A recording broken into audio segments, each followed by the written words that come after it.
नमस्कार मित्रांनो, संकल्प न्यूज चॅनलवरती आपल्या सर्वांचं पुन्हा एकदा सहर्ष स्वागत। आताच्या क्षणाची सर्वात मोठी बातमी समोर येत आहे। सविस्तर बातमी जाणून घेण्यापूर्वी आपण जर चॅनलवरती नवीन असाल तर चॅनलला सबस्क्राइब करा, बेल आयकॉन प्रेस करा। शिवसेना पक्षप्रमुख उद्धव ठाकरे आणि युवासेना प्रमुख आदित्य ठाकरे यांना अडकवण्यासाठी माझ्यावर भाजपाकडून दबाव टाकण्यात असा खळबळजनक आरोप माजी गृहमंत्री अनिल देशमुख यांनी केला। या आरोपामुळे राजकीय वर्तुळात खळबळ उडाली आहे। यावरून शिवसेना उद्धव बाळासाहेब ठाकरे नेते खासदार संजय राऊत यांनी राज्याचे गृहमंत्री देवेंद्र फडणवीस यांच्यावर टीका केली। देवेंद्र फडणवीस हे राजकारणातील पावसाळ्यात उगवणारी छत्री आहेत अशा शब्दात राऊत यांनी त्यांच्यावर निशाणा साधला।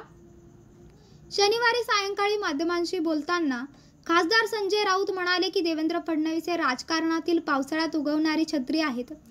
राजस्थान, मध्य प्रदेशसह अनेक राज्यांमध्ये मुख्यमंत्री नेमले गेले ते कोणालाही माहिती नाहीत। महाराष्ट्रातही अनेक अनुभवी लोकांना डावलून मंत्रिपदही फडणवीस यांना बसवण्यात आले, तेव्हा ते राज्यातील लोकांना माहिती झाले।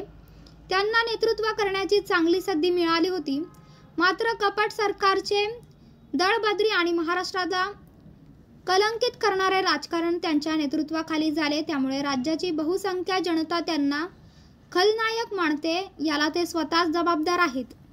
फडणवीस यांनी नेतृत्व करण्याची उत्तम संधी गमावली। भाजपाने कपट नीतीने महाराष्ट्राचे केलेले नुकसान भरून येणे सोपे नाही। त्यासाठी आम्हाला पुन्हा सत्तेवर यावे लागेल आणि जी घाण फडणवीस व त्यांच्या लोकांनी निर्माण केली ती स्वच्छ करावी लागेल। राज्याच्या जनतेने आम्हाला लोकसभेला जसा आशीर्वाद दिला तसा विधानसभेलाही देईल असा विश्वास व्यक्त करत राऊत पुढे म्हणाले की फडणवीस यांनी विरोधकांना बदनाम खतम करण्यासाठी आणि तुरुंगात टाकून राज्य सरकारसाठी गृह खात्यांचा गैरवापर केला।